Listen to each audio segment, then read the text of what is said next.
الحمدللہ رب العالمین والصلاة والسلام علی سید الانبیاء والمرسلین وعلی آلہ وصحبہ اجمعین اما بعد فاعوذ باللہ من الشیطان الرجیم بسم اللہ الرحمن الرحیم اقم الصلاۃ لذکری صدق اللہ العظیم اللہم صلی علی سیدنا محمد وعلی آل سیدنا محمد وبارک وسلم۔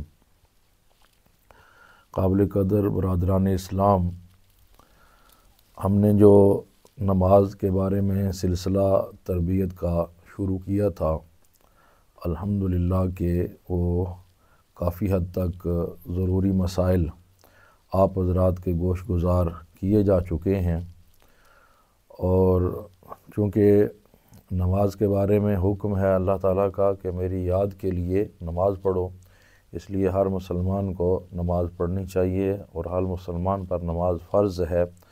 تو جب فرض ہے تو اس کی ادائیگی کے لیے بھی کچھ چیزیں ضروری ہیں۔ تو ہم نے اس کی تقسیم کی تھی ابتداً کہ کچھ چیزیں نماز شروع کرنے سے پہلے ضروری ہیں اور کچھ نماز کے اندر ضروری ہیں۔ تو جو چیزیں نماز شروع کرنے سے پہلے ضروری ہیں ان کا نام شرائط تھا، اور ان میں ایک چیز نماز کا سبب بھی ہے، یعنی 7 چیزیں ہو گئیں۔ ایک نماز کا سبب یعنی وقت کا پایا جانا، اور اس کے بعد 6 شرائط ہیں: جسم کا پاک ہونا، لباس کا پاک ہونا، اور جگہ کا پاک ہونا، اور شرمگاہ ڈھانپنا، قبلہ رخ ہونا، نیت کرنا۔ یہ نماز کی شرائط ہیں، مطلب کہ نماز شروع کرنے سے پہلے یہ چیزیں ضروری ہیں، اور اگر ان میں سے کوئی مس ہو جائے تو بندہ نماز کے لیے ابتدا ہی نہیں کر سکتا۔ ان کو کہتے ہیں شرائط، جو کہ نماز شروع کرنے سے پہلے ہیں۔ اب جو نماز کے اندر چیزیں ضروری ہیں وہ نماز کے ارکان کہلائیں گے یا نماز کے فرائض کہلائیں گے، یعنی نماز کے لیے ضروری چیزیں۔ اب ان کا ذکر شروع ہو رہا ہے۔ میں آپ کو آج جو نماز کے ارکان ہیں، نماز کے فرائض ہیں، وہ بھی پیش کروں گا، اور ان کے لیے جو قرآن و حدیث میں دلائل ہیں وہ بھی پیش کیے جائیں گے، اور پھر انشاءاللہ تفصیلاً نماز کی ابتدا سے جو ہے نا وہ گفتگو کا سلسلہ جاری رہے گا۔ تو نماز کے جو ارکان ہیں وہ فقہ حنفی کے مطابق 6 ہیں۔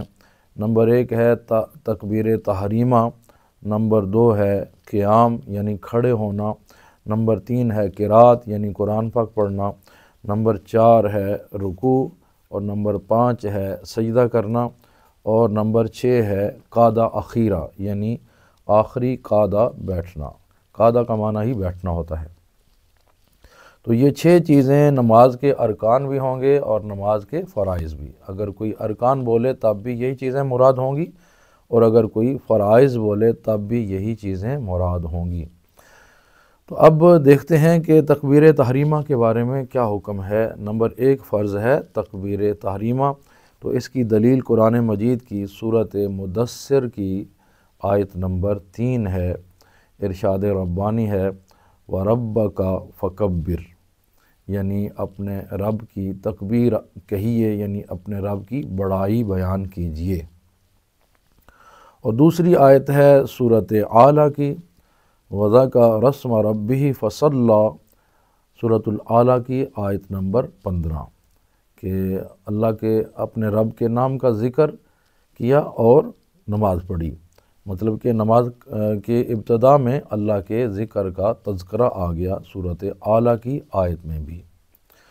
اسی طرح احادیث نبویہ میں بھی تکبیر تحریمہ کے بارے میں ارشاد ہے۔ حضرت ابو سعید الخدری رضی اللہ تعالی عنہ سے روایت ہے، قال رسول اللہ صلی اللہ علیہ وآلہ وسلم مفتاح الصلاۃ الطہور، کہ نماز کی چابی وہ طہارت ہے، و تحریمها التکبیر، اور اس کی تحریم کا مطلب ہے دنیاوی کاموں کو حرام قرار دے دینا، مطلب کہ نماز کا آغاز کرنا کیا ہے؟ تکبیر ہے۔ اور تحلیلها التسلیم، اور نماز سے نکلنے کا طریقہ کیا ہے؟ سلام پھیرنا۔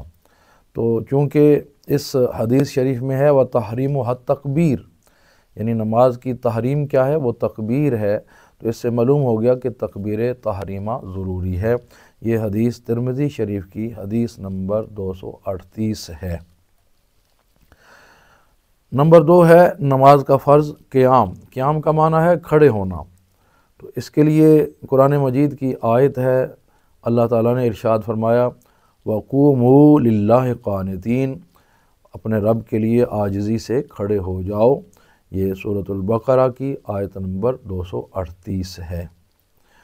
اور حدیث نبوی میں اس کے بارے میں حدیث شریف حضرت عمران بن حسین رضی اللہ تعالیٰ عنہ سے روایت ہے، قال کانت بی بواسیر، فرماتے ہیں مجھے بواسیر کی بیماری تھی، فسألت النبی صلی اللہ علیہ وآلہ وسلم عن الصلاۃ، تو میں نے رسول اللہ صلی اللہ علیہ وآلہ وسلم سے نماز کے بارے میں پوچھا، یعنی تکلیف ہوگی نا جس وجہ سے پوچھ رہے ہیں۔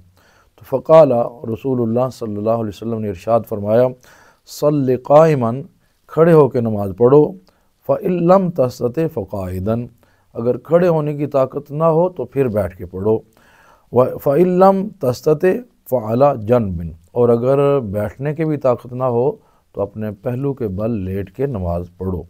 یہ حدیث شریف بخاری شریف کی حدیث نمبر 1117 ہے۔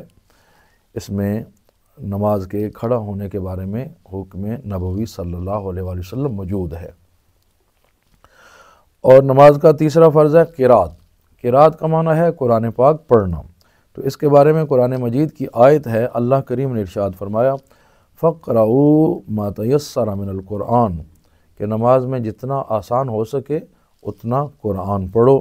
یہ سورۃ مزمل کی آیت نمبر 20 ہے۔ اور اس سلسلہ میں قرات کے لیے حدیث نبوی صلی اللہ علیہ وآلہ وسلم حضور نے ارشاد فرمایا وَلَا صَلَاةَ لِمَن لَّمْ يَقْرَأْ بِالْحَمْدِ وَسُورَةٍ فِي فَرِيضَةٍ أَوْ غَيْرِهَا، کہ جس نے قرات نہ کی اس کی نماز نہ ہوئی۔ یہ حدیث ترمذی شریف کی حدیث نمبر 238 ہے۔ تو یہ 3 فرض ہو گئے۔ چوتھا اور 5واں فرض یعنی رکوع کرنا اور سجدہ کرنا، دونوں کے بارے میں ایک ہی آیت ہے، تو فرض نمبر 4 اور فرض نمبر 5 رکوع اور سجدہ کرنا۔ اللہ تعالیٰ نے قرآن مجید میں ارشاد فرمایا ہے یا ایھا الذین آمنوا ارکعوا واسجدوا واعبدوا ربکم، اے ایمان والو رکوع کرو اور سجدہ کرو اور اپنے رب کی عبادت کرو۔ سورۃ الحج کی آیت نمبر 77 ہے۔ تو چونکہ قرآن پاک کی آیت میں حکم آ گیا رکوع کرو اور سجدہ کرو، اس لیے نماز میں رکوع کرنا اور سجدہ کرنا ضروری یعنی فرض ہے۔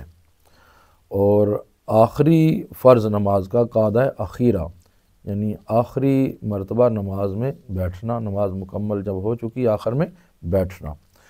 اس کے بارے میں حضرت عبداللہ ابن مسعود رضی اللہ تعالیٰ عنہ کے بارے میں روایت ہے کہ ان رسول اللہ صلی اللہ علیہ وآلہ وسلم اخذ بید عبداللہ، کہ حضور صلی اللہ علیہ وآلہ وسلم نے حضرت عبداللہ کا ہاتھ پکڑا، فعلمہ التشہد فی الصلاۃ، اور ان کو نماز میں تشہد سکھایا، اور ارشاد فرمایا اذا قلت ھذا او قضیت ھذا، کہ جب تو اتنا پڑھ لے یا ایسا کر لے، یعنی اتنی مقدار بیٹھ جائے، فقد قضیت صلاتک، تو نے اپنی نماز مکمل کر لی۔ ان شئت ان تقوم فقم، اب اگر تو چاہے تو اٹھ کے چلا جائے، وان شئت ان تقعد تقعد فقعد، اور چاہے تو بیٹھا رہے۔ تو اس حدیث شریف میں یہ بات آئی کہ تشہد کی مقدار بیٹھنا فرض ہے۔ حضور صلی اللہ علیہ وسلم نے ارشاد فرمایا اتنی مقدار پڑھ لو یا اتنی مقدار بیٹھ جاؤ تو اس کے بعد تمہاری نماز مکمل ہے، اب چاہو تو اٹھ جاؤ اور چاہو تو بیٹھے رہو۔ یہ نماز کے 6 ارکان مکمل ہوئے، آپ سب کو یہ یاد ہونے چاہیے۔ ان کو یاد کرنے کے بعد پھر جب واجبات بھی یاد ہو جائیں گے تو نماز میں جو غلطی یا سہو یا بھول ہو جاتی ہے اس کے بارے میں جب ہمیں کشمکش ہوتی ہے کہ اب سجدہ سہو ہوگا کہ نہیں ہوگا، وہ آپ کو آسانی سے اس کا طریقہ سمجھایا جائے گا۔ اللہ تعالیٰ سمجھ کی توفیق عطا فرمائے۔